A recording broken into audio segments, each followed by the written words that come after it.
I am Ben Doc Askins, the psychedelic science war storyteller, and this is the Anti-Hero's Journey podcast.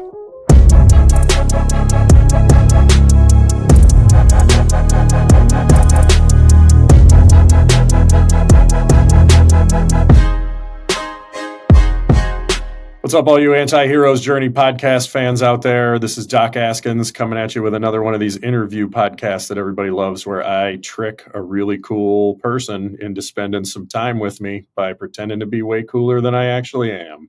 It keeps working over and over again, even though I say that out loud practically every episode. So, podcast is brought to you today by Wild Health, wildhealth.com. Check them out for the cutting edge of bringing Eastern and Western medicine together. They do genetic testing in labs, and then they elevate consciousness. There's all kinds of cool stuff there. You can get 20% off of your membership with the code DOC in all caps, DOC. That's me. It'll get you a year of health coaching and a physician watching out for you. And we'll make sure that your health span matches your lifespan and you die happy. That's kind of the goal of that one, right? Live to be 100 and then die with a smile on your face. And then if you want to work with me in my private practice here in Louisville, Kentucky, you can go to advancedpracticeproviders.com. I've still got a few spaces available for some new patients there. So you can reach out by text or phone or email at that website. And then also, I wrote a book. It's not a book about psychedelic-assisted therapy. It's my life story told as if it were a psychedelic-assisted therapy session. It's a bit of a trip. It's got a 5-star review from a 3-star general. That's 8 friggin' stars, guys. Like, you got to come check this thing out. Go to antiheroesjourney.com, and if you use the code all caps friend10, you can get 10% off of the audiobook and the ebook. Or if you love paperbacks, go to amazon.com and they'll hook you up there. It's in a couple different languages at this point. It's good stuff. You don't have to learn to read it in the first place, though. I'll read it to you on the audiobook. That's enough of me and my bullshit, though. What I've got on the podcast here is, in my opinion, a living legend in the self-defense community and the psychology of fear community. I've got Coach Tony Blauer here. He is a world-renowned self-defense and fear management expert who has been a visible force in the martial arts, self-defense, defensive tactics, and combative industry for over 4 decades. I came across him in the first place in reading Black Belt magazine when I was a kid. An article that he wrote after 9/11 was one of the things that has stuck to me to this day about identifying himself to folks on an airplane about, hey, if something goes down on here, I'm going to be moving and you should know it. And just that sort of mindset is some of what we're going to chop it up and talk about today. He is the CEO of Blauer Tactical Systems. His organization has grown into one of the world's leading consulting companies, specializing in the research and development of performance psychology, personal safety, and close quarter tactics, and scenario-based training for defensive tactics, combatives, and professional defense instructors. He's best known for developing the world's first self-defense system based on the sciences of psychology and physiology called the SPEAR system, as well as the world's first dynamic scenario training equipment called High Gear. Tony, it's a pleasure having you on the podcast today, my friend, and an honor. Thank you. I'm still smiling at your 8-star review. I hope our talk is as good as your intro, because you're very funny, man. You're very witty. I'm gonna do what I can with what I got. That's about it. It's trying to make people laugh, Yeah. I've been following your career for a very long time. I don't know if everybody out there in my audience would be familiar enough with, you developing the panic attack system back in 1982 and developing that into the SPEAR system and getting picked up by law enforcement and corrections officers all over the world as integrated into their systems there. But the first question that I just ask everybody that comes on the podcast is, what's your story? Tell us your story, brother. I'm quite old now. I'm in my 60s, so this might use up all of your bandwidth on your platform here, and people fall asleep. Yeah, so I was, raised by wolves in the forest.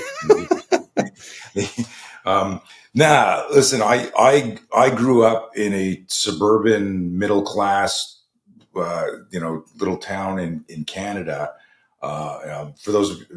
For those people who are watching here, I'm standing behind. I got an American flag behind me. I'm a citizen now, but I grew up in Canada.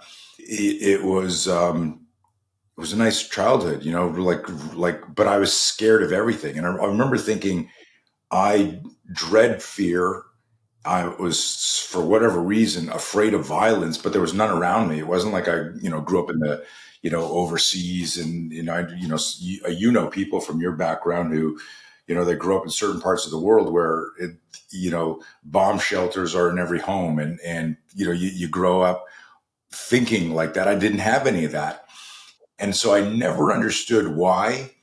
But it was something that both haunted me, and but I also leaned into it. I found myself trying to understand anything about violence and anything about fear, and there wasn't anything like I didn't like fight, flight, freeze, amygdala hijack. I didn't like limbic system. It was also I'll throw another big obnoxious word out there. It was pedantic and made me feel obsequious, right? And that's obnoxious language for, like, I was afraid of the language describing it. What does this mean? Yeah, yeah.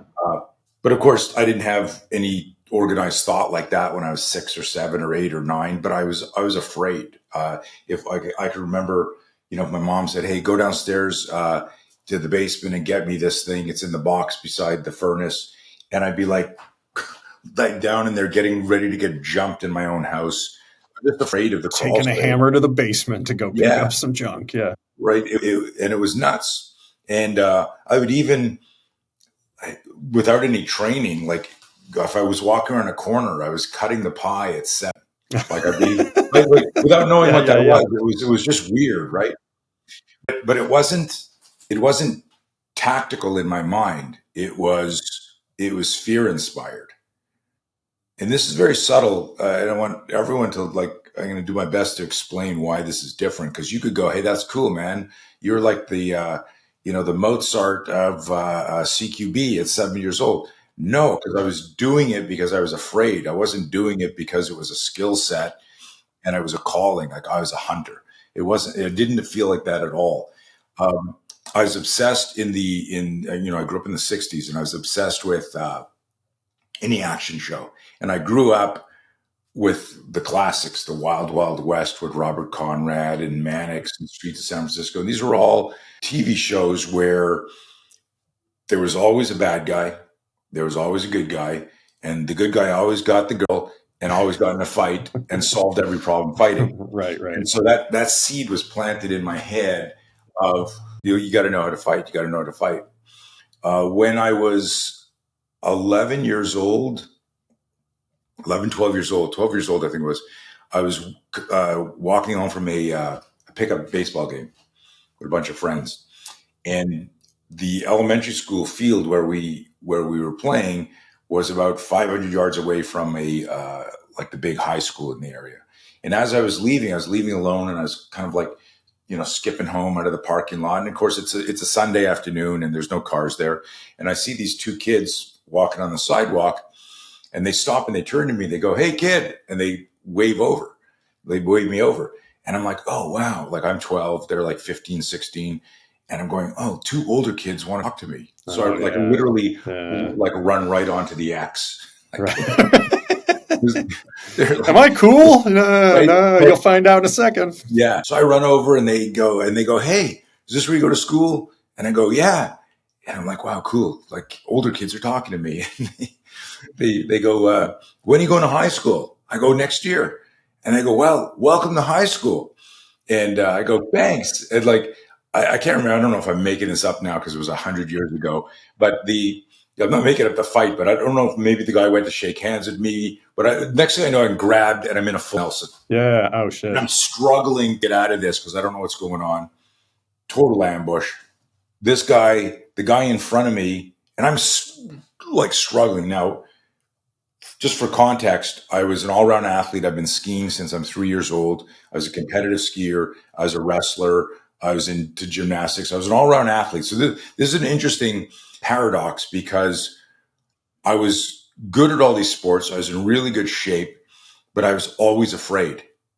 I was afraid to let down the team, afraid to let down the coach, afraid to, strike out. And it didn't matter if I was playing, like if I was wrestling, which is a mano a mano, or as in a team sport. I always seemed to look at the potential for danger. Okay. Um, Yeah. and so I just want Threat to, analysis straight out of the womb. Yeah, but it's okay to do that. Like in our program now, which has matured and evolved because of all of these obstacles I've had for decades. It's okay to look at the obstacles and the danger as long as you're reframing the fear. So you start to see, and we'll get into this a little bit later, where I didn't have it back then, like in 1972. But now we look at any type of fear spike as almost like a blip on the radar, which is hey, we need to look at this. Is this a flock of geese or is this the enemy aircraft? And so now the fear becomes a signal to do some research and make a decision based on instincts, intuition, and intelligence. So now fear becomes fuel to take action. And I'm not just going to sit here in the dark worrying about the future. But back then, like the fear spike was always like, oh, butterflies in my stomach, sweaty palms, shallow breathing. And it was like that. I make this joke, like if you've ever had that, and I know you have, and people listening here, like that anxious feeling when you get hit with that fear spike. Nobody likes that. There's no person in the world that goes, these last 2 days were really good. I hope something catastrophic happens today so I can practice my resilience. And like, right, nobody thinks that, right? And while we have that toxic feeling, we're in what I call the fear loop. And if you're in the fear loop, you're not taking action. And so it's almost metaphorically like, how do I get off the X in my mind? And that's what we built out decades later. I wish somebody. It's funny because I've said in a couple of talks that I wish somebody had developed this system and taught it to my parents, because my life would have been different as a kid. Like I would have hit the ball more often. I would have asked more girls to the dance. I would have not bombed on tests. Like fear afflicts everything we do at a noxious level. We don't even realize it because it's the self-talk that we think is our own head, but it's just our crazy minds. I'm sure you've meditated a little. The monkey mind. Yeah. Yeah, your brain just goes and you're sitting there going, what the fuck? Where did that come from? Yeah. The way I'll talk to patients a lot of the time, and this is from ingesting quite a bit of your content along the way, as well as the standard psychology textbooks on anxiety and stuff, and incorporating some of like Gavin de Becker's stuff on the gift of fear. We had to read that before working like personal security details in Iraq and stuff. Is that like the difference between anxiety and fear isn't physiological. Like it's the same circuitry in your brain that's kind of running loops one way or the other. But anxiety is only possible because there's nothing actually making you afraid right now. There's nobody kicking in my door and putting a gun to my head right now. But if I think about it, I could get my heart rate to double if I was really imagining that happening right now, right? But in that moment, when that person shows up, there's a bunch of things that are happening that are fear driven that I won't even be aware of. I'll be sinking to the level of my training and not rising to the occasion in response to an actual life threat.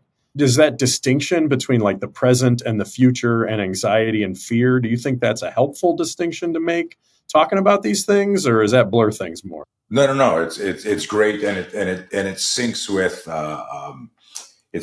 with our cycle behavior, which is kind of like a strip map for like a psychological ambush, if you will. Okay. Yeah. And it's pretty cool. And I'll get you a link for the show notes so your listeners can check that out. But we always say that the fear spike will always create doubt. Doubt will create hesitation. You can't change that. So everyone listening to this has forgotten their phone or their keys at a bar or at a restaurant. And so you start to walk out, your hands are in your pocket, and then all of a sudden you realize something's off. That's your intuition. And then you start patting your pockets. You're like, oh, fuck, my phone. So in that moment, situational awareness is hijacked. You get a fear spike and you actually stop moving. So the doubt of where's my phone creates hesitation. All systems slow down. So doubt creates hesitation. Hesitation creates procrastination, right? Shit, what should I do? Where did I go? And you start like backtracking your brain. And then you go, it must be on the bar or it's on the table. And then what happens is you'll go back and you solve the problem. But we can't, that those initial 1 to 2 steps, which can be a nanosecond or it can be an hour, depending on what's going on, your proximity to the danger. Is it someone saying, Hey, I'm going to email you at 12 o'clock and you're not going to like this, but it's 8 o'clock in the morning. So you're like sitting there for 4 hours. Wait till your father comes home. Right. Yeah. And now what's happening is I always say, like, we have a fear factory in our mind, and the fear produces the doubt, the hesitation, the procrastination, and the non-clinical and sometimes clinical anxiety, depending on how long you're sitting with it. So yeah, I loved what you said there. It makes sense. I love the acronym. I don't know where I first heard it. The acronym FEAR, false expectations appearing real. And I describe that as I'm focusing on something in the future that's debilitating me in the present. And you remember Forrest Griffin, the Oh yeah. UFC fighter? Yep. Yep. So I'm on a very famous sports psychologist, performance psychologist, Michael Gervais. What a crazy, like the stuff that he's helped coach people on. I forget the guy's name, but he jumped from outer space to the earth and just like The like Red Bull crazy guy. stuff. Yeah. But Michael had me on his show when I first shared that. I'm focusing on something in the future that's debilitating me in the present. And Forrest went on Twitter at the time and said, "Holy shit!" Like, that was the most succinct. Yeah. It's like time travel, right? You're trying to travel into the future to find something to be afraid of. And the only thing that made that possible was being okay in the present. You chose to let's go look for something scary in the future instead of it could be all rainbows and unicorns and you could be thinking about that. But why? Right. The distinction that I want to make there, Doc, is this, that, and it's languaging and it's semantics. And I know we're just riffing off each other here, but I find that the pejorative fear, the negative fear, like now, like before I'm going to do a talk, like a big talk, I'll have like jitters, anxiety, but it's not because I'm not a good speaker. And it's not because I don't know my subject. It's not because I'm not planned or I don't have a mission or a vision for it. It's because it's part of it is how you're wired. I know I'm talking about 19 things here. I know guys who before their UFC fight or a boxing match are like chit chatting with people and talking, and then there's other people that are like pacing the room, punching themselves in the face, throwing up in the bathroom, and yeah. And so, but you can't mirror, like in NLP and some of the Anthony Robbins. You can't just go, I want to be great like Mike Tyson. Well, Mike Tyson used to cry before his fights and throw up. So you might go, man, do I have to stick my thumb down my throat to throw up? Like, if you don't feel like throwing up, gotta have that relief, right? So some people, and I remember, I don't know if you remember the name Maurice Smith. He was a K1. So Big Mo with the kicks. Yeah. So, Wicked, one of the best, kickboxer, Thai fighters in the world. But I remember interviewing him. One of the things that I did over the course of my career and still do is if I met somebody who's in a gunfight, who had been kidnapped, who was attempted raped, who street fight, sport fight, I would find a way to have a conversation with them and very carefully make sure that I was extracting information at the deepest, most subtle level, because I wanted to find what was the intersection of the untrained and the trained. Okay. Stephen Kotler, in his work on flow state, interviewing SEALs and high performance X game athletes and stuff like that. I look at that where I remember one of the Anthony Robbins commercials back in the day for his personal power products. He was interviewing Andre Agassi and Quincy Jones. And I don't know if you remember that back in the day, and it was all these people who were like the best in the world saying, this stuff really helped me. And I remember thinking that, going, I want you to find a hobo and do this with hobo. I want you to find it with give me the other end of the bell curve and see how it works. Because Agassi and Agassi, I'm screwing up his name, and Oprah Winfrey. These people are already multimillionaire, billion. They were already world champions, and of course I can make that person a little bit better. You Top can, 3% to top 1%. yeah, like, Oh, hey, look, okay. Bo Jackson is telling me that I helped him. Like, no, He's like, like, he's got anxiety. Oh, right. gee. For me, it's got to work for you. Here's one of the slides we have in our train the trainer program, in our hand to hand stuff. This is literally the second slide. Don't show your students what you can do. Show your students what they can do. And that's one of the biggest problems in the martial arts self-defense world is in instructors not really understanding what their students are there for. And nothing breeds success like success itself. So if I'm really trying to, if I see something in you and I go, man, this guy, he's a prodigy. He can do this, he can do that. And I'm starting to visualize the future with you. That trust and that relationship will cement more effectively if I provide what you actually need right now. What are you there? What are you there Yeah, for? yeah. How do you discern those things whenever you're doing like a group training or something like that? How do you diagnose, like, how should I approach teaching this person to manage their particular flavor of fear? So what's really, really cool about our No Fear program, and for those of you who can't see my shirt, it's spelled KNOW, Yeah. No not fear. no fear. Not the It's this, and this is the funny story behind that. The difference between, because No Fear is a brand. Sure. You And remember oh, that? fear, right? Yeah, I remember the t-shirts and hats and Yeah. stuff. So Sure. and I used to joke I had every one of their T-shirts as a young man because had so much fear. It was like the No Fear shirt made me actually. It was like a placebo effect. Yeah, yeah. No fear and It- bad boy. They came up at the same time. That was like my yeah. whole wardrobe in high school. Right. Yeah. And so, but I would get up when in my talks wearing the shirt, and I go, I got a defective shirt, and people would laugh. I go like, I don't know, the printing's off in here, but I'm still scared shitless Yeah. up here, and people would laugh. I want And a refund. so, Refund. right, and so it was funny. My mind works a little bit differently, and it was one day I was doing a lecture, and I said, if you believe there's a place that you can get to in your training and your experience and your knowledge where you have no fear, what would happen to you if you did feel fear after you had said, when I get to level 10, I have no fear?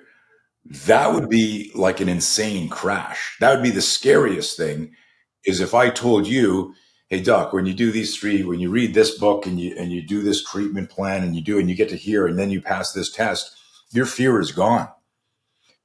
Well, first of all, how the hell do I know that? And then what happens?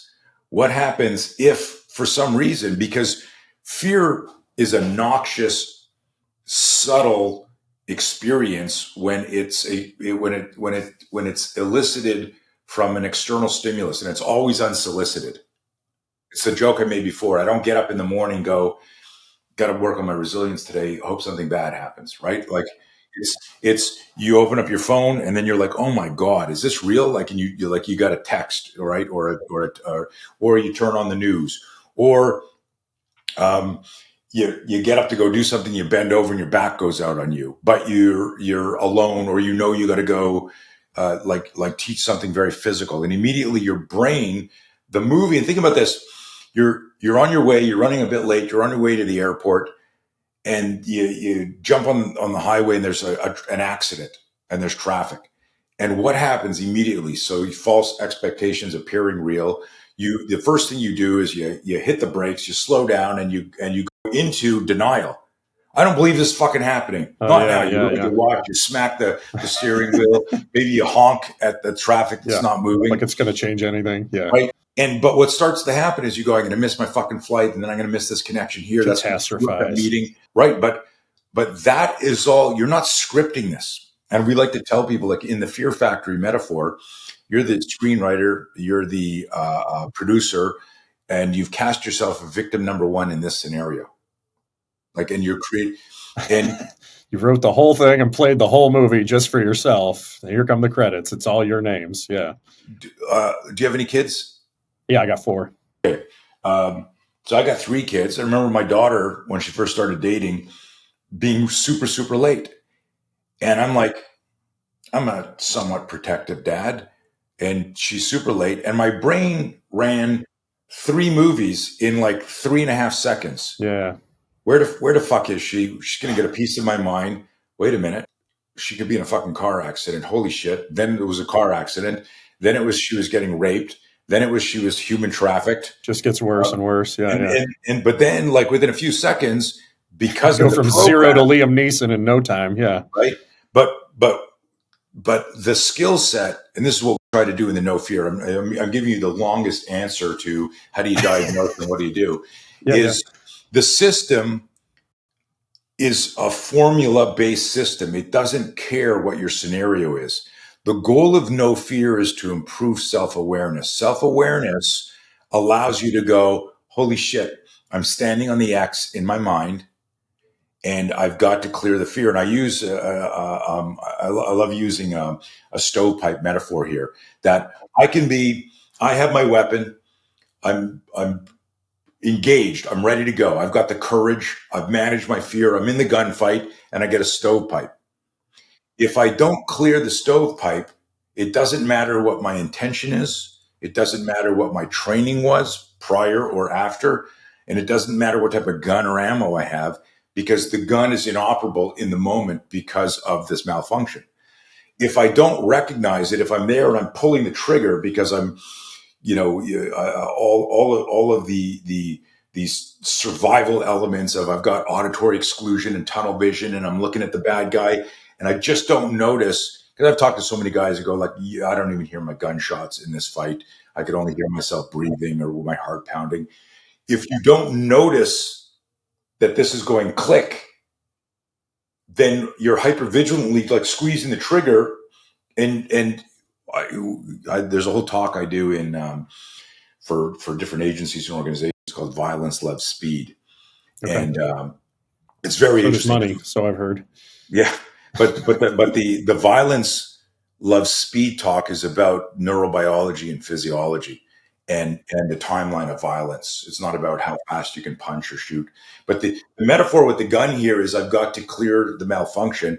But the same thing, because the mind navigates the body. The mind controls the body. There's no such thing as muscle memory in the way that people use it. There's motor engrams, there's neural patterns. You don't clear the jam. You don't pop out of your mom's womb going right, like Crack, tap, bang. right.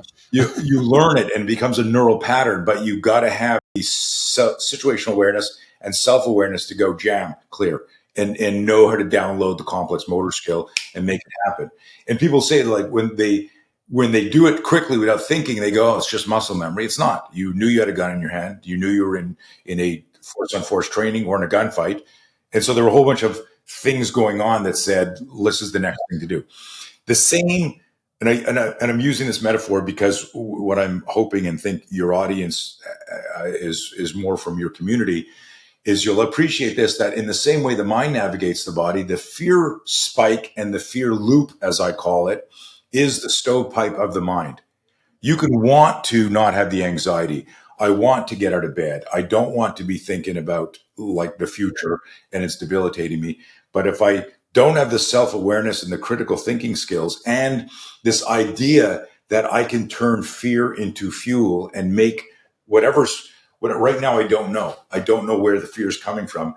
But if I explore it, and um, that's the sign on my back wall there. Fuck fear. Know it and then fuck it, huh? Yeah. Well, but fuck fear is a very, very powerful acronym. Face it, understand it, control it, know it. Face it, understand it, control, know it. So it's not just me being like a brash American. Oh, Tony became an American citizen. He's swearing a lot. No, it's welcome to America. Either way, right? Yeah. It's such a powerful acronym, and it's helped a lot of people. Yeah. This is one thing. There's one thing that I try to do is, and I've had a number of people over the years make this comment that I've made the esoteric accessible to people. It's just, hey, you're in the fear loop. That's the X. Get off the X. You need to move. You got to go through here. And there's a kind of a script map that we show people for this. But to answer your question about how do I diagnose it, I don't. People come to me, they go, I'm afraid of this. I'm afraid of this. I have had um, parents say they use the system to help their kid overcome fear of water and swimming. Another parent got his daughter off of antidepressants at 15 years old using the system.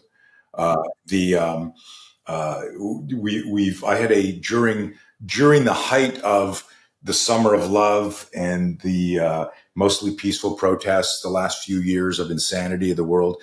I had a emergency room doctor send me an email from his phone after having a panic attack at the height of stuff, where he hid in a janitor's closet in a hospital, and he had gotten my program prior, and he wrote me this long letter saying that got me out. I just kept like crazy stuff.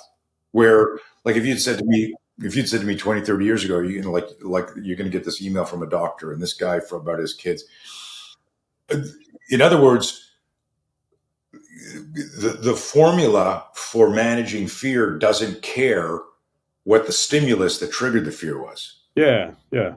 Well, and it comes back to the point you were raising earlier about, will this work for a homeless guy and Andre Agassi? Can we get the top performers? Great. Tony Robbins helped them move from top 5% to top 1% or whatever. Will it actually work for somebody who doesn't have all of those advantages but still has essentially the same, neurobiology? They're wired up the same but don't have those external things. Let me ask you this. I was having this conversation with a friend who's a psychologist about kind of the distinction between the idea of courage as doing what's necessary with fear on board, and then the idea of fearlessness. Is it possible to be fearless? Is there a desire to be that way? Like, what's the difference between fearlessness and courage, and what's advantageous and disadvantageous about that distinction? Yeah. So two things. A great conversation, great question. I I play around with this idea. Like, if my mantra or my belief is I can use fear as fuel, then if I have no fear, I have no fuel. Right? Yeah. Right. So I use this metaphor sometimes. And when I say sometimes, I mean all the time. I use this metaphor It's a of favorite. your body is the car in this metaphor, and your mind is the nav system and all the routes that you could take, and in the journey, the value, fear is the fuel in the car. But what we're talking about is um, exploring and self-actualizing and becoming the best person you can be requires that you go outside your comfort zone all the time. You know that, right? If I want to do 10 push-ups, I'll never do 10 push-ups if I only ever do one push-up. I've got to try to do more than I can, and that's how we grow. I fail and I learn something, and so the only way we can grow is to explore the boundaries of our comfort zone. So years ago I said, let's have three zones. We have our comfort zone, which everyone uses that term. And then we have the discomfort zone, like that stuff and that might be like you dipping your foot in the water to see if it's cold or too hot. And you go, okay, I can handle this. And that's your discomfort zone. And then there's jumping in an ice bath, the holy shit zone. And so I lovingly coined it the holy shit zone almost 30 years ago. And I said, the stuff that makes you go, holy shit, is the stuff that will trigger the immediate fear spike and put you in the fear loop. Because if your brain, you look at something and you go, holy shit, or any other, type of language like that. And it could be, you open the door and there's been a massacre in there and you're a seasoned, gunfighter. You might step in there and go, holy shit, right, while you're taking it in. That's fear. It doesn't mean you're not afraid to fight but that's fear. And so now, what am I doing with that fear? That's the next question. Because I can't always hit the lotus position and start saying woosah, woosah, right? So I like the idea of saying that there's no such thing as no fear. There's only KNOW fear. And I don't want to ever believe in no fear, because then what that means is I embrace the fear. That's the fuck fear model that I create. I create the signal speed in my brain that when I get a physiological fear spike change, my cognitive brain says, you know what to do with this. This is clear the malfunction. And if you've got time, you're going to research it, call up, hey doc, can I have a session? Like, or I got to do this. I got to handle this now. Do I have the skills to handle this now?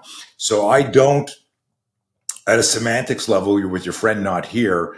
When you're in a flow state, when you're in the zone, like you identified before, when you were referencing Gavin de Becker's work, when you're in the zone, he likes to say that like you feel fear in advance of the attack, right? Or the problem.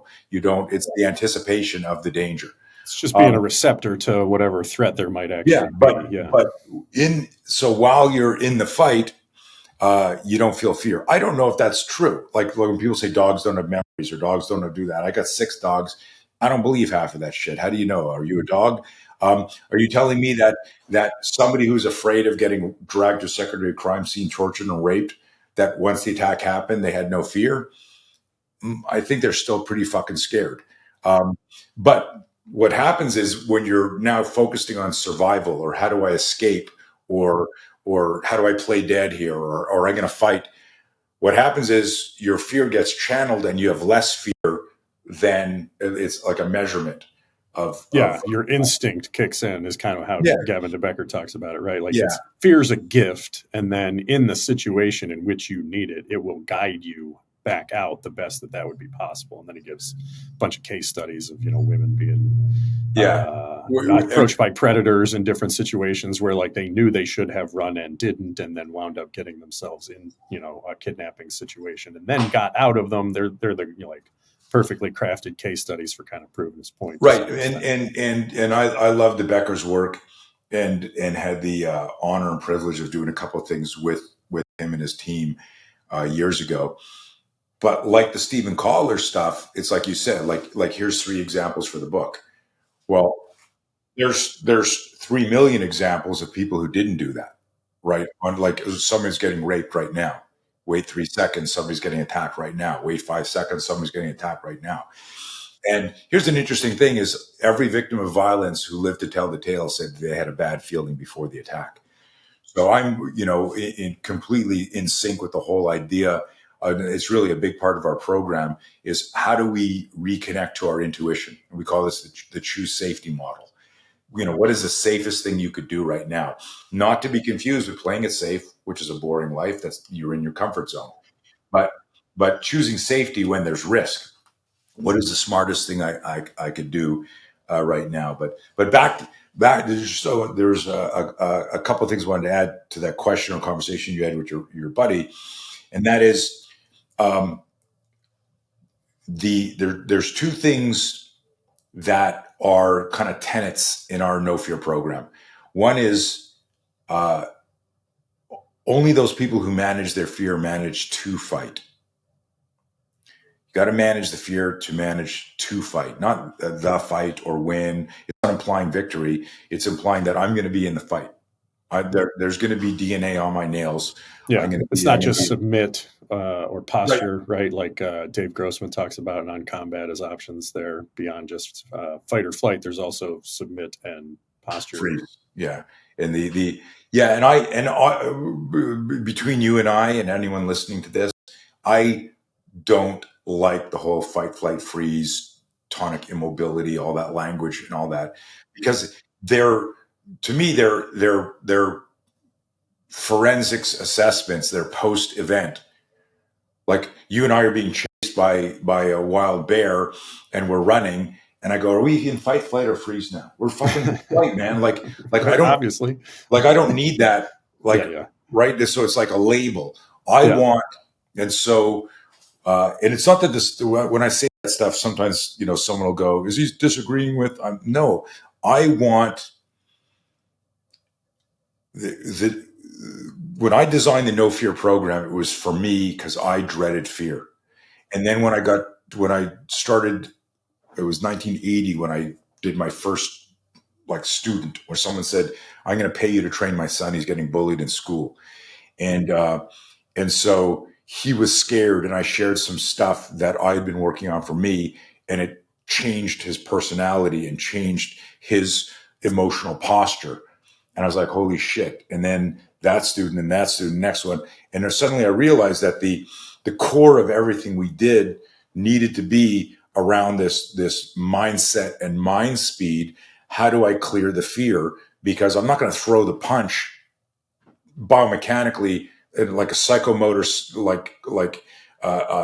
skillfully, if I'm afraid. Like when you're afraid, you telegraph, you do, but when you're sniper sharp, you know what you have to do. There's a lot more precision to that. And so what I realized serendipitously was that this thing that has plagued me my whole life has become the most important work that I do. And changing people's relationships with fear changes who you talk to, therefore who you marry and who your friends are. It changes what you do, how much money you make, how much weight you can lift, whether or not you defend yourself. It's everything. But the probably the most powerful line and reframe, and it's amazing, Doc, when I say this line in a seminar or a class or a consult, where people will be looking down, you can see them thinking, and then they look up and lock eyes. And it's this idea that you can't be brave unless you're afraid. The act of bravery requires fear. If there was no fear, what you did can't be defined as or explained as courageous or brave. And so if this were a glass of courage, the only ingredient would be fear in there. If I say it sounds maybe It's a necessary precondition, right, to right. being courageous rather than. But what do you call fearlessness at that point? Is it like a psychosis? Like, I didn't feel any fear, and I was still in the same situation as the rest of the team in the gunfight, or whatever. What's going on with that person? This is funny. So sometimes it's semantics. Sometimes it's just someone. I'll tell you a true story down at Fort Bragg, where I was down there years ago, after 9/11, doing some work with guys down at 19, and I met them on the weekend, and we're discussing the course that I was going to put together for them. And then on the Saturday, it was Saturday afternoon, the guy says to me, there's two guys I'm talking to from the troop, and one of the guys says, "Hey, do you want to go jumping later?" Now, I'm afraid of heights. I don't fucking like heights. I've skydived twice. So he goes, "You want to go jumping later?" And I go like this, with my finger on the desk. I go, "You mean like up and down?" And I do this. And he laughs like you. He goes, no, you know exactly what I mean. Like skydiving, man. So I look at my watch and I go, "Oh, you know what? I just forgot about a whole bunch of meetings I have this afternoon." And he gives me air quotes and he goes, "Mr. Fear Management," right? Like what I said, yeah, man, I'm managing my fear by not jumping out of an airplane. Right. And he laughs like you're laughing, but the guy beside him is laughing too, but it's a nervous laugh. Okay. And so I know immediately he doesn't like skydiving. That's just he doesn't want to do it, right? Either. Yeah. Right. But he's in the same unit, which means he's a really good skydiver. Yeah. He just, every time he skydives, he maybe, does a little prayer, goes, "Oh, fuck, I hope my chute's open." He probably just hates landing. Right. Right. So I say to this guy, and this is important about fearlessness and semantics. I say to the guy that did the air quotes who asked me to go jump, I said, "Let me ask you a question." I said, "You have no fear? You love skydiving?" "Man, I don't know, I got 600-700 jumps. I love it. I go anytime I can. I just love it." And I said, "So no fear?" He goes, "No." I said, "Okay, listen, I'd like to come with you today. I'm not going to jump, but I would like to pack your parachutes for you. But before you say yes or no, let me tell you, my wife won't let me even fold a t-shirt. She's like, I try to fold a shirt and she bumps me out of the way and goes, 'Get out of here. You're making a mess.'" Right. Yeah. And when I said that, I said, "So can I fold your parachute?" He leans forward and he points at me and he goes, "You're not coming anywhere near my parachute." And I looked at him and I said, "Fear?" And he sat back and he realized, I said, what are you visualizing right now? Tony Blauer packed your parachute. You're visualizing a malfunction, cutting away, right? Did I pack your secondary chute? All the scary things. Right? You're now doing that fear factory in your mind. And he was blown away by that. I said, so when you get really good at something, like I never finished my Maurice Smith story. I'm interviewing him one day, and this ties together. And I said, hey man, what's your pre-fight ritual? How do you manage fear? Because I notice he's lying on a massage table listening with headphones on, listening to Barry White or I don't know, whatever, but it's not like heavy metal death to all songs. Like he's just chilling. And he looks at me, he goes, do you have a job? And I go, yes, I do. He said, are you afraid to go to work? I go, no. He goes, me either. Now that could be a line in a movie, right? Yeah, that could be a line in an action movie. That's flawless. But let me ask you this.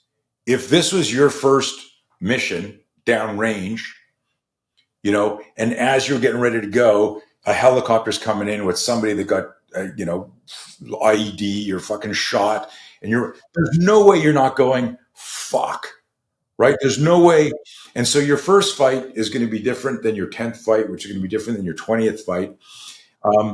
And so I always tell people, like, what's important to you when you're 0 to 10 changes when you're 10 to 20, changes when you're 20 to 30. And it's our experience. Now, there's a couple of things here. Because you said, what about the guy that's in the gunfight or I know people in business that everything they do touches to gold.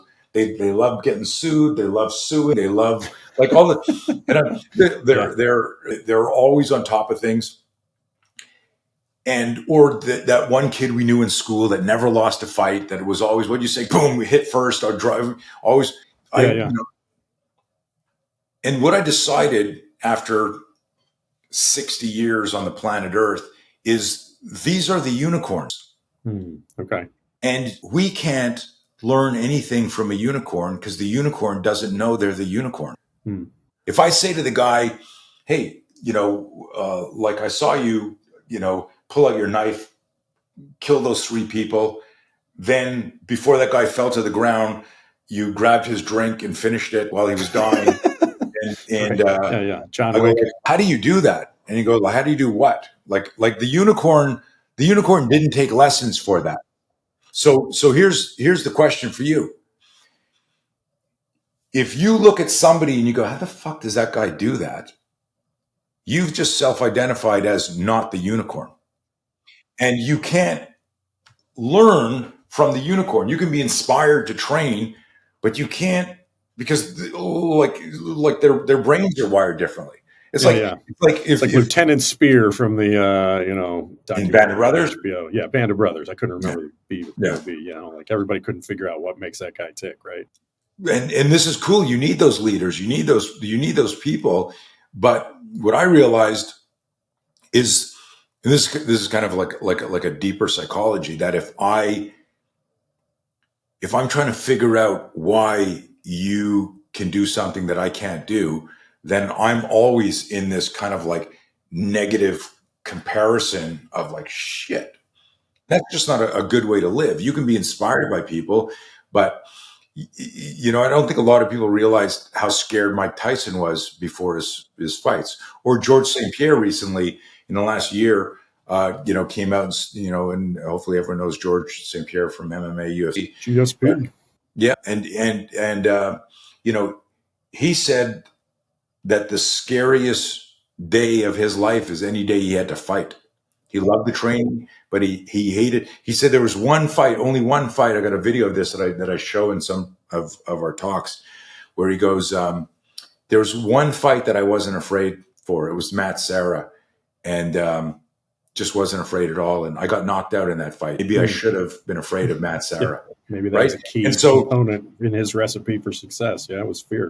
Well, but it's if you're afraid all the time and then you're not one time, like that's cause for introspection.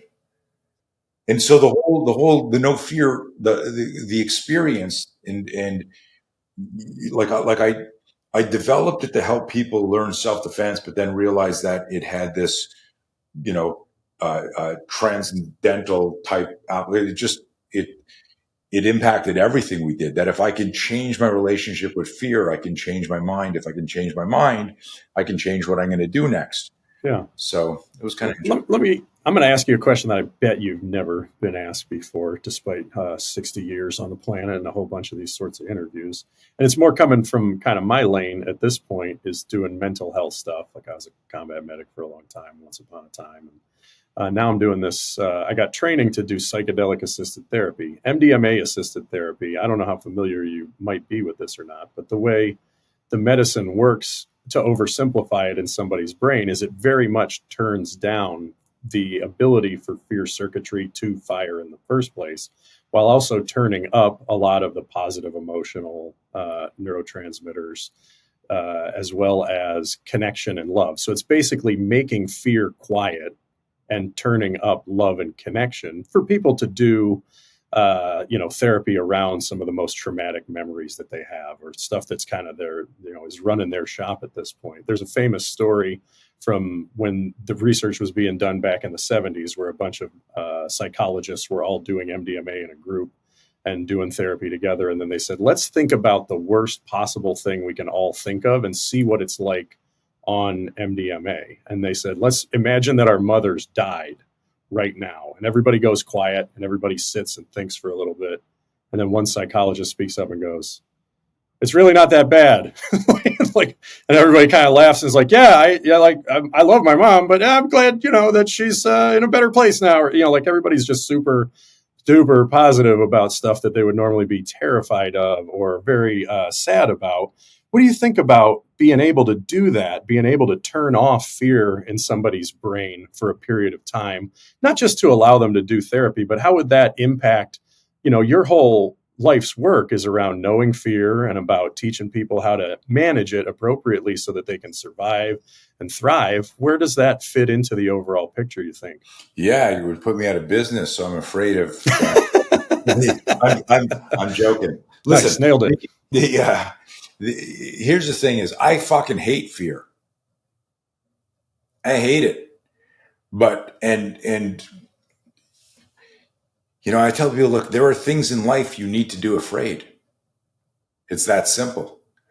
You could be in, in our, we have some active killer training and like lone operator shit. And I go, look, sometimes the safest thing you could do is fight to the death. There's no way that decision isn't going to be scary for a moment, but you've got to light the fuse. You've got to ignite the, like, here we go, click, boom. And it sounds cavalier, but I get asked a lot when, if I do like a 5-hour fear talk somewhere and, slides and whiteboard and I'll have people come up to me and they'll watch me because, like the number one fear in the world is still public speaking, not getting dragged to a secondary crime scene, tortured and murdered. And so I'll have people watch me up on stage, do my little talk, and then come up to me and say, what's it like to have no fear? And I go, what? You weren't listening. I am afraid. If you said, hey, Tony, when's the last time you had fear? It was this morning. I can think of like 3 things in my business that made me go, fuck, no, come on, seriously? Like, am I a fireman or am I a CEO? Like, why do I have to put this fire out? And then we were talking when I came on. I had 2 of my big dogs got in a fight. We had to rehome them. I got another dog that slipped on the beach and tore something and then needs surgery. And you, like, there's always stuff coming at you, right? And so it's watching the movie in your mind and then being able to throttle it through. And this is the same thing. Is like there are times when, like right now, my physiology just changed. I can feel my heart rate is elevated. I got butterflies in my stomach because my brain, while I was talking to you, a voice said, how much is that surgery going to cost? Can you afford that right now? Who's going to take care of the dog? This is a big dog that's getting hip surgery. It's got to be crated and then carried outside, and you've got other dogs like this. And so I got this whole movie of the chaos that's going to ensue, but it hasn't even happened. Yeah. Um, Yeah, what if we so turned that off? You weren't able to do that even if you tried. So right, and so maybe if I had some psychedelics right now, I'd be going, hey, we'll figure it out. And in like, We'll do and episode number 2 after right, after we're, this one, and we'll see. Yeah. but my point being is there are some things in life that to explore, and metaphorically it's the same thing. I'm going to go into a crazy um, rabbit hole here. I came home from one of my trips, and I walk into the house, go to say hi to my wife. She's in a really pissy mood. I go, oh, I guess you missed me. She goes, I'm headed up to here with Olivia. That's my daughter at the time. She's 22 now, so she was like 9 or 10 at the time. I've had it up to here with Olivia. She says she's not going to school tomorrow. We were moving her out of public school to a private, out of a private school to a public school. She says she's not going to school. She's been tantrum and yelling all day. You deal with it. My trip was good. Thank you. And I go upstairs and I open the door. I open the door to Olivia's room. I knock on the door. She goes, "Who is it?" I go, "Dad." I open the door. She's sitting there reading a book, and then she looks at me, and then she remembers she's got this big thing going on, right? And she starts crying like on cue, like a method actor, right? So she was fine, and then she goes, I'm not going to school. I go, "What do you mean? What's going? What do you mean school? What's going on? I just got home. I came to say hi." She goes, "You can't make me go to school. Mom said I have to go to school." I go, I didn't even know what's going on, but I need some chamomile tea. I'm going to go to Starbucks. Do you want to come with me? There's none. We ran out. She goes, okay. And I have my iPad mini open. I've already set it up, opened it to the cycle behavior strip map of neural circuitry of fear. Here on the axe, right? Here's the fear loop. And she's like 10 years old. So it's closed, but I bring it into the car with me. I go in, I get it. We sit back in the car, and I'm sitting there and start sipping the tea. And I don't say a word about school. And I open up the iPad, click it on, and there's the cycle behavior. Now, all my kids know like all my slides and stuff because they live with me, right? So imagine a 10-year-old going, she says, cycle behavior, Dad, really? And so I try not to laugh, and I point to the big red fear loop, and I go, "What's going on?" And she starts going hysterical on cue, like the method actor. "I'm not going, you can't make me," hyperventilating. I go, "Sweetheart, what are you afraid of? What's going on here?" "I'm not afraid. You can't make me go to school." I go, "Well, I'm not even a big fan of school. I didn't really go to school. So I'm not trying to make you go to school. I'm trying to understand what are you afraid of, sweetie?" And I don't do anything. I just let her exhaust that. And then she finally says, "I'm afraid none of my friends are going to be there and I won't know anyone." And I don't say anything. And I said, "Anything else?" She goes, "I'm afraid that I won't make new friends and that no one will like me." I said, "Well, first of all, that's impossible because you're beautiful and funny and smart. So you will make new friends. And as far as not having any friends there, I'm pretty sure a lot of your friends who graduated from last year are going to be there because that's how school zones work. They got to go to a school. You're going to see some of your friends." I said, "Why don't we do this? I'll go with you tomorrow." "I'm not going." "No, just listen to the plan. Visualize this. We're going to go and we're going to be like spies. We'll sneak in and we'll look. And I want you to see if you see any of your friends there. And if you don't, we'll come up with another plan. I'll take you to your teacher and tell her that you're really nervous about this and see if she has any ideas." And I just gave her a map in her mind. I gave her something else to visualize. So we go to school the next day, and she's hiding behind a pillar, literally. And I go, "Do you see anyone?" And she points. She goes, "That girl there." So I go, and she goes, "Pink jacket with the backpack." Okay. So I walk over. Imagine like this little 10-year-old. Here's this like in her eyes, a giant guy standing over her like that. I go, "Look over my left shoulder. Do you recognize that girl?" And she goes, "Yeah, that's Olivia. I was in her class last year." I go, I'm thinking, like as a dad, I go, "Thank God," right? And I go, "Hey, She's a little bit nervous first day here. Would you mind going over and saying hi and talking to her? So she was in a conversation. She like dumps this kid, like literally just bolts over there. And I kind of look over slowly and they're going, they're chattering back and forth like that. So I stand there for a minute. I go, I'm leaving. She doesn't even look at me. It doesn't even notice. Yep. And I go, I leave. Now, what's the point of this story?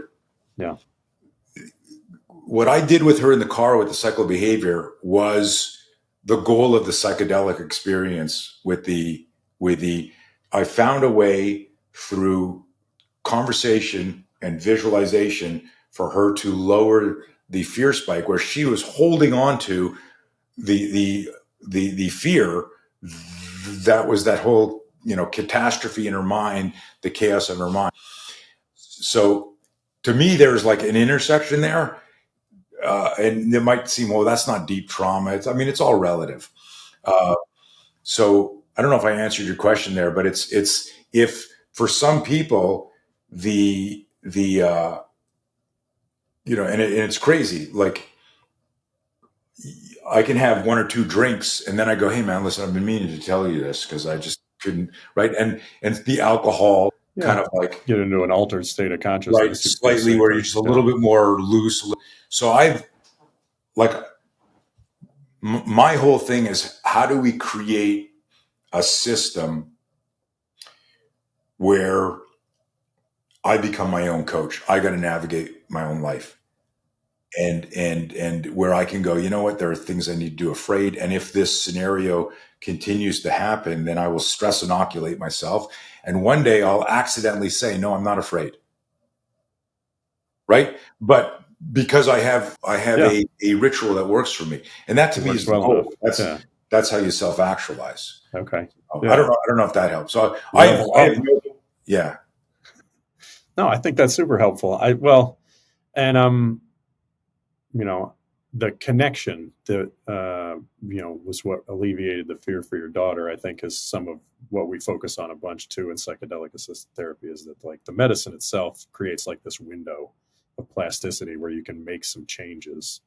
And then those changes have to be implemented in your network, in your family, in your friendships, in your school, in your whatever. If they're going to stick, they have to create those ripple effects. And then you're creating a different system around you of you being different, you being able to manage your own fear at a level you weren't able to before, means other people can manage other things besides your fear alongside of you. And to the degree that you need them to, you can kind of lean on each other or not, or all of that. Like, you heal one, like the old adage is that hurt people.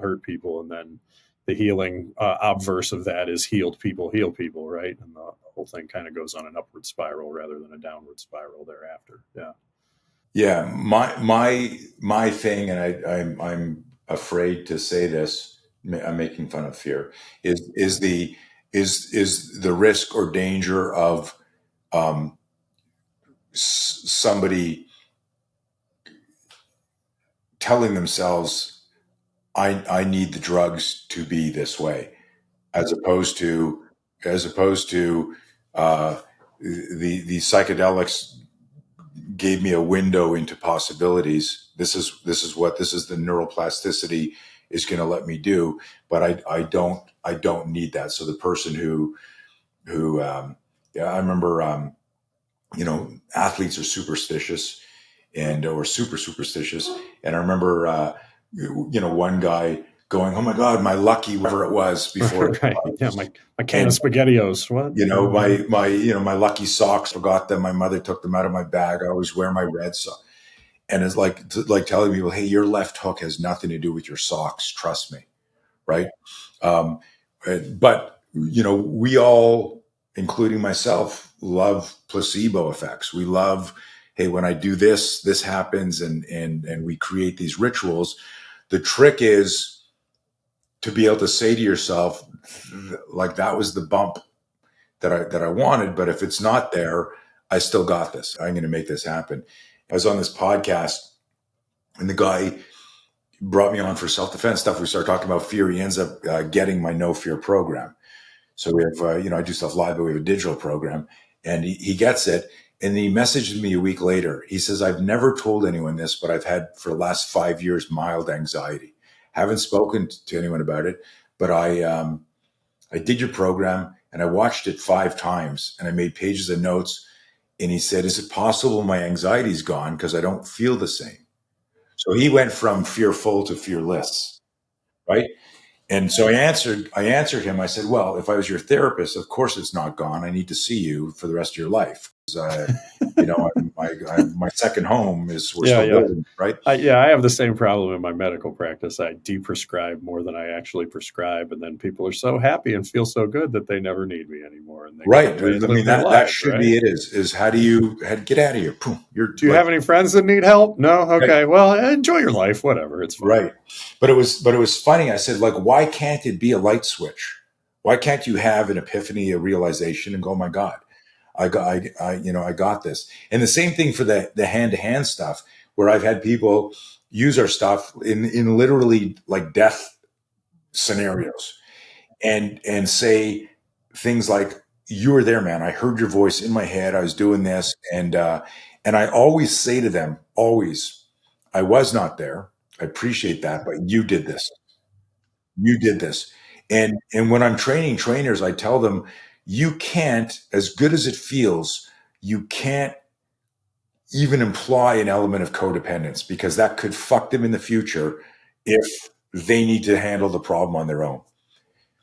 Yeah, and that's a ton of it still is winds up being a big piece of the therapy that I do, is like, if you're not going to heal yourself, you're going to stay unhealed. But like, we'll work together on some of that. I wrote this book about psychedelics or whatever, and now I have friends who do ketamine assisted therapy in clinics and other places, and they text me out of nowhere that they saw me in the medicine or whatever, and that kind of freaks me out, honestly. Like, I don't want to be in your subconscious. I just want to be right where I am all the time. I Right? don't I don't Right? need any of Was that. I wearing clothes? What was going on? Right? Yeah. What Right? exactly happened in this dream Right. you had or whatever? Right? Yeah, yeah. Funny. You took my anxiety away, Tony. Yeah. Yeah. Wild. Yeah. Well, it's been a pleasure having this conversation with you, brother. I really appreciate all your time. I don't want to, take all day from you, but do you have any final thoughts you'd want to share with the audience? Like, literally, the greatest superpower we can have, we know, is self-awareness, right? I mean, just that self-awareness. I'm being a dick right now. I'm being an Yeah. ass right now. I'm Makes being it a possible to superstar, change course. right? And so, but when there's the name Richard Feynman, right? So, Oh, yeah. so Mr. Feynman. yeah, my favorite quote of his is something that goes like this: the first principle is to never fool yourself, and remember, you're the easiest person to fool. And so I love that one, because when we rationalize fear, right, we get this movie going on, and we go, we have to do this. I got to do this. I can't do this. And a lot of times we're making those decisions because of the movie in our mind. And so the more time we spend in the fear loop, the more time we waste worrying about the future, and things end up just happening anyhow. But you're wasting time you can't get back, because time is the only thing we can't regenerate. So this whole thing is this the hypothesis of our approach is this: if I can understand the difference between the physiology of fear, the neurobiology of fear, and separate that with the psychology of fear, then I can improve my self-awareness. And if I can improve my self-awareness, I can improve my critical thinking. And I do that by looking at fear, not by ignoring fear or by letting fear narrate my story. And so I've got to balance that with the Feynman quote of going, okay, well, I'm not going to tell my wife or my husband this, or my kids this, or my boss this, or whatever. And I'm going to, and we do this all the time, where something happens and we go, I knew that was going to happen, and we didn't listen to our intuition, or our life goes, why does this always happen to me? And all of this, can be understood more effectively if we had a system to look at fear in real time. But one of the biggest challenges is that type A personalities, which are you and me and probably everyone listening to this call, we don't like chaos. We like control. Even if we don't want to say we're control freaks, we like things the way we like them. And we will rationalize fear. Why didn't you say yes and go do that thing? You go, I was busy, or I don't need that in my life, or whatever. And so the only thing I would want to say is like really meditate on this idea that if I changed my relationship with fear and I understood it, that the psychology of fear is my self-talk, that metacognition. Do I understand how I'm thinking about thinking right now? Am I telling myself a story so I don't have to move out of this comfort zone? And I don't think I know that would change lives. Because I do it all the time, where I will be in a little fear loop in my mind, uh, and it could be about business, it could be about marriage, my kids, travel, whatever. Something happens, and I catch the movie, and I stop the movie. I literally, metaphorically, like I said in Fear Factor, is if you could just stop your Netflix in your mind and go, "Do I want to watch the rest of this movie?" Like the old, be the hero in your story. If I wasn't if I wasn't victimizing myself here, what would I do here if I were MacGyver or right? Like, how Right. would I get out of Right. this? Yeah. Yeah. And then start to contemplate that shit. Yeah. Yeah. And it's amazing how powerful that is. Yeah. Yeah. I like that a lot. The sort of theme of my life for the last couple of years has been trying to figure out how to overcome fear with love in myself and in other people. Like that's the thing that's reliably helped me to navigate fear, and not necessarily be fearless, but to be at least more courageous than otherwise, is that connection, that way that your daughter made a friend and then wasn't afraid anymore. That seems to be the most reliable path, out of fear in non-violent contexts. Obviously, violent context is a bit of a different animal, but even then, what are the ways that love overcomes fear? That's maybe even a religious question or a question for a different day. But I think that's one of the most reliable routes, at least in the context I work in now. Yeah, no, it's huge and it's powerful, but it's this idea of almost the mantra, you can't be brave if you're not afraid. The primary ingredient of courage is fear. Well, why am I afraid to say I love you? Why am I afraid to? Like I know guys who, the people I remember I was working with this full time SWAT team in Texas, and I said to the guys, do we have any questions before this break? Questions, going once, going twice. Okay, 10-minute break, guys. Then meet over the mat. Everyone gets up. I go over to get a coffee. Guy walks over to me and goes, "Hey, Coach Blauer, I got a question for you." I go, "I just said if there are any questions, why didn't you ask it there?" Right. He goes, Yeah. "Nah, Yeah. I didn't I want the want to team ask to in hear front of yours." everybody. Yeah. And so here's a guy that can fast rope and rappel and has been in gunfights, but he's afraid to ask a question in front of 11 other men. So when we start to realize that when we practice courage, we strengthen everything. And so this is this other idea. Let me leave with this idea. So how do you practice courage? Well, you practice courage by and it's almost like microdosing, right? I get a mini fear spike here. I'm going to practice courage. I don't need to. And this is what I literally tell people as a tool. I go, if you're super afraid of running into a burning building, which you should be without any training, then understand that the neural circuitry of courage and fear can be developed where you start to make decisions where you're going, I'm going to be brave, I'm going to be courageous. And then it comes back to the fuck fear thing, Yeah. You can make a habit out of fucking that fear. right? But it's face it, understand it. That's the research, that's the training. And then the C is the operative word there because it's control it. That means I'm going to utilize it, I'm going to embrace it. And then when I do all of that stuff, I'm in this no fear state where you and I we're about to kick down a door and go fight, and you go, "Hey Tony, are you afraid?" Go, "Fuck yeah, I don't want to die."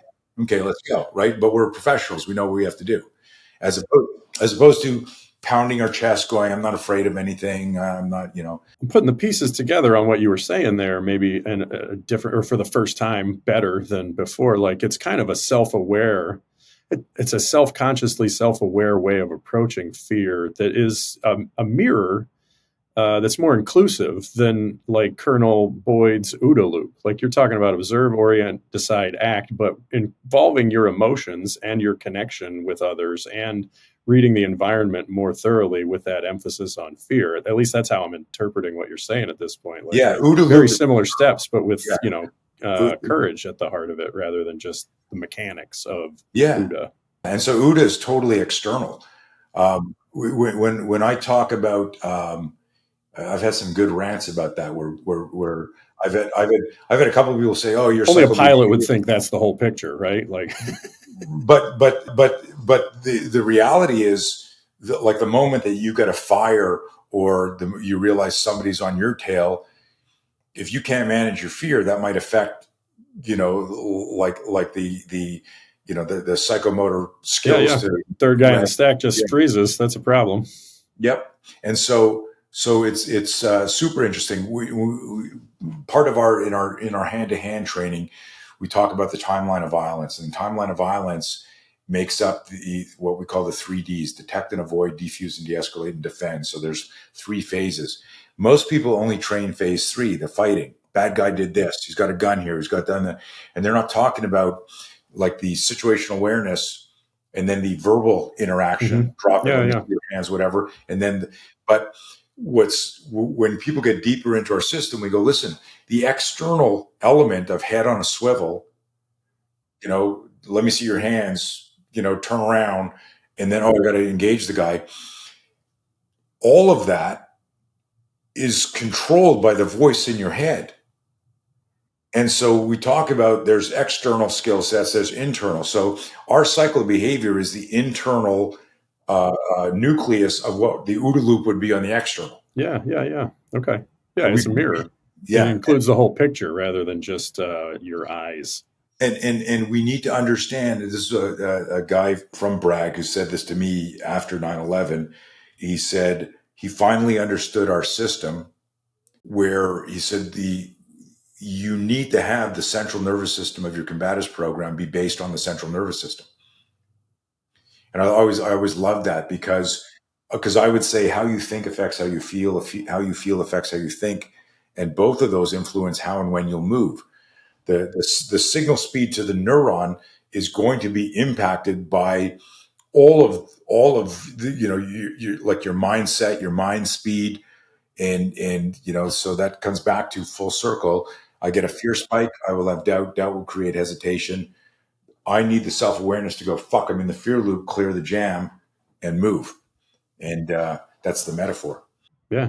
Well, I think that's a perfect place to land the plane, even though I feel like I could talk to you all day, Tony. Yeah, well, this was a lot of fun. And if you get good feedback, I don't know how interactive your audience is, but if they've got questions or we want to unpack some other stuff, happy to jump on another call. Yeah, I'd love that. We're going to put a bunch of your info in the show notes. Anybody that wants to link up with Tony, there will be a bunch about all the things that he does and all the good things he's doing in the world for sure. It's been a pleasure having you, my friend. Thank you. It was a lot of fun, and still thinking about how to get 8 stars in my book. But you got to make friends with a 3-star general. That's all that it was, right? Like, well, at least got to be able to read. All right. Well, it's been a pleasure. Doc out.